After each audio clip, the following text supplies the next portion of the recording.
Marty Nally, tapos na akong sumugal. Hey Luna, I like cats. Teka lang, ano yung na-expect nila? Akin naman tayo ng stage, bubukas yung lente ng camera.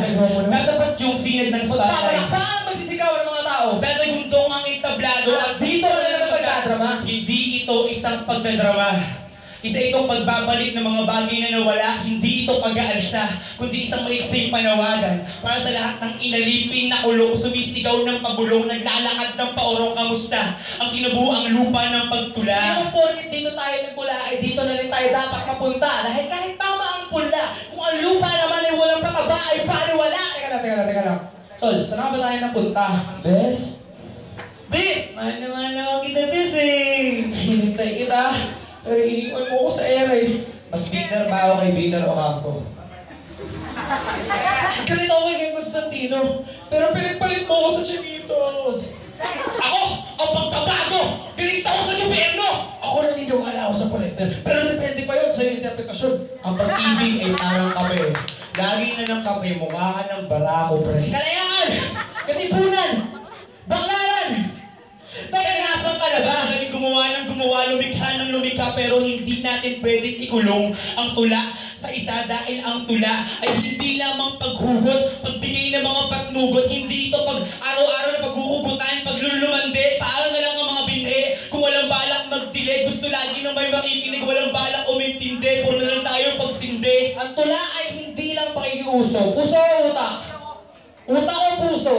Kahit kailan hindi nilimitahan ng paggamit niyan pareho, pero kung ako ang tatanungin, mas hindi ginawa ang tula para sa mga kamay na papalakpak lang para lang sa iyong saya. Ang tula ay hindi lamang pagtugma, hindi ito apat o higit pa. Mga taluntod na magkakapares ang tunog. Ang tula ay hindi magiging pilit sa mga salita. Ang tula ay hindi magiging pilit sa mga salita. Hayaan mo itong tumaloy na parang tuyong dahon sa iyong rumargas ang lawa. Ang tula ay hindi lang pag-aalsa, hindi laging pasigaw.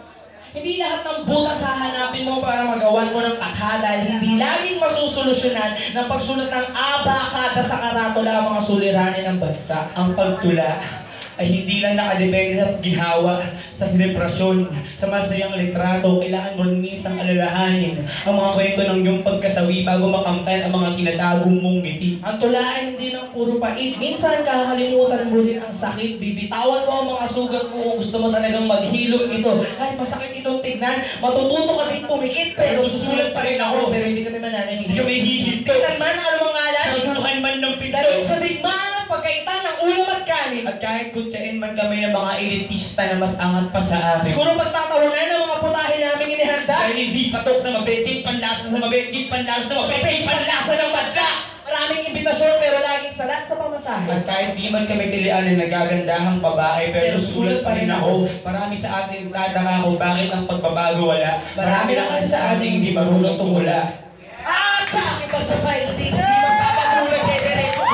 Nakatukoy ng papag-usap ng kultura. Sino ba bagay na pagrangalan ng atak na hindi sa tula na nagyaan ka?